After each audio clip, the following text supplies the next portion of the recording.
Hello friends, if you are planning to visit London or you are in London, you must visit London Tower Bridge. London Tower Bridge is undoubtedly one of the most widely recognizable symbol of London. I recently visited inside Tower Bridge, which was a great experience seeing a London icon from another angle. I got to know about 12 best surprising facts about the bridge and what to spot if you visit. Friends, there were initially 50 different designs submitted to build this bridge. This bridge was designed by Horace Jones and John Wolfe. It is said that 848 people were employed at any one time when building the bridge from 1886 to 1894. Sadly, 10 people are known to have died. For example, 20-year-old Richard Bacon fell to his death on the 25th April 1888. London Tower Bridge's structure itself is actually 11,000 tons of steel, fronted with concrete, granite, Portland stone and 31 million bricks. Actually, you get a great sense of the steel structure and all the nuts and bolts if you visit inside. Here you can see the top of a bridge. It is made of glass and you can walk over it after paying a nominal charges of 12 euros. One more fact that you must know that there are huge chambers below the bridge. The opening of the bridge used to be operated by hydraulics powered by steam. If you visit the bridge today, you can see the old machinery and boilers used for this process. 3,000 kilos of coals were used every day to power the bridge. Here is the entrance where you can buy a ticket to walk over the overbridge of glass. It is a nice experience. If you are in London, you must share this experience. So we were talking about the power generated by the steam.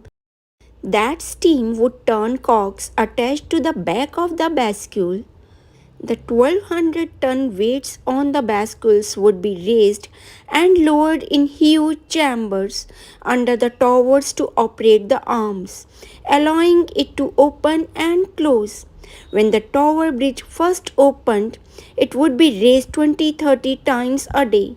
Today, it averages 2 or 3. And you know what? It is still operated by hydraulics today, but powered instead by electricity. And when not in use to operate the bridge, special towers are run to go inside the bascule chambers, and sometimes concerts and film screenings are held in them. This bridge is owned by a charitable trust, Bridge House Estate. And Bridge House Estate made a lot of money and used these funds to build more bridges. Tower Bridge, Blackfriars Bridge, and acquired Southwark Bridge. And one more very interesting fact. People used to live in the bridge.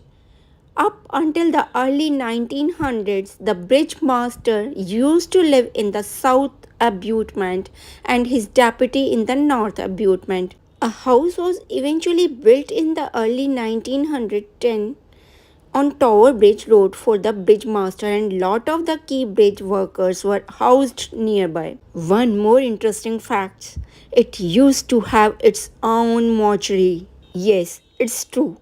Under the north abutment of the bridge, there is a white tiled enclave known as Dead Man's Hole. In the Victorian period, bodies used to regularly wash up here.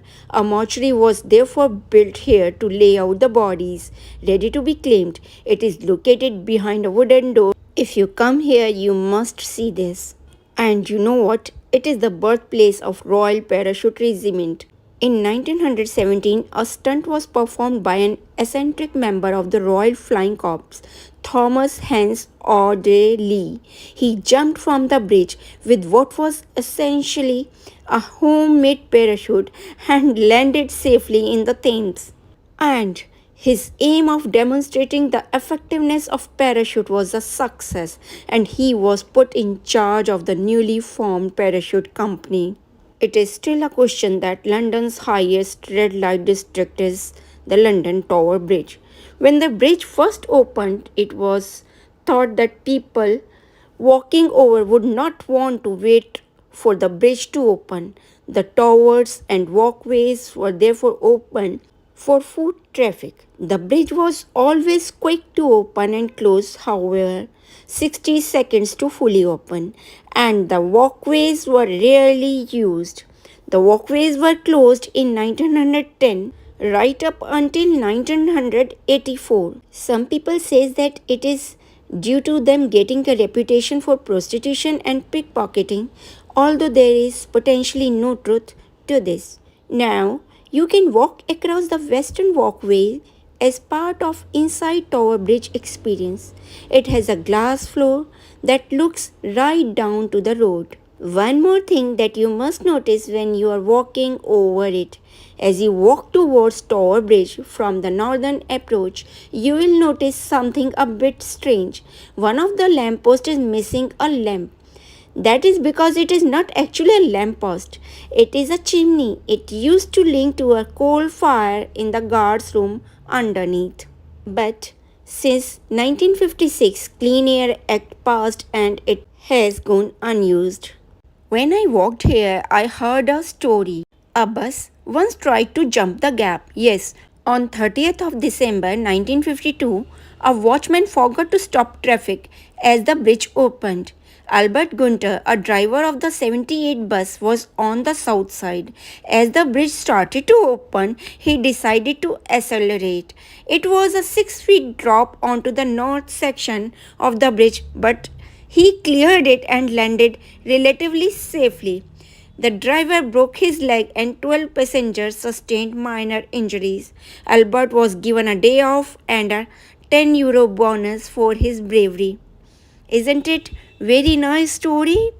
And one more fact I am going to tell you that Tower Bridge was an anti-aircraft station in WW1. The height of the two towers on the bridge were unlisted for defense in both World Wars. In World War I, a 3-inch gun was mounted on a platform above the roof of the easterly footbridge between the towers. During the biggest air raid of WW1 on the 19th May 1918, it shot down a German Gotha fighter. This was the only German machine shot down in London during WW1. And in the Second World War, it was also used. This time, an observation post. If you are planning to go Europe and planning to go London, you must visit Tower Bridge. It is always at the top of every London traveler's list, and the stunning wonder of British architecture and engineering never fails to amaze. Constructed over 120 years ago, it spans over 244 meters and was built by City of London to help people cross the river without blocking water traffic. With a stroke of luck, you will be able to watch the bridge split in two or allow larger boats to pass between its towers unhindered. In recent years, the high-level walkways have been reopened for tourists to enjoy stunning views of London and enjoy an exhibit detailing the history of the bridge. If you are here, you must visit the Tower of London and must take London's watership experience here. After crossing the road, you must visit the Borough Market, which is the oldest market of London and very popular. So make plans and visit London, and I am posting whatever I see. I am planning to go to the Scotland, Germany and other places of Europe. I will try to post as many videos as I can. If you are new to my channel, please do subscribe so you would never miss my video.